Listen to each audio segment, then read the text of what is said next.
Quan ve les notícies, sols veig injustícies. Quan llegim al carrer la falta de respecte i d'empatia és evident.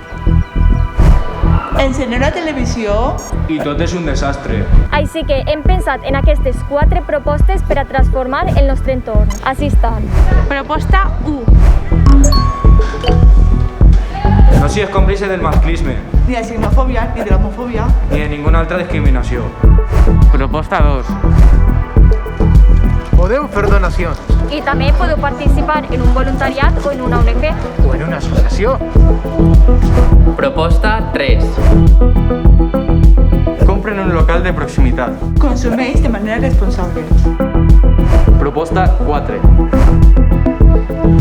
Volem proposar a l'Ajuntament que amb la difusió de cartells podem combatir el Dia Mundial contra la Pobresa.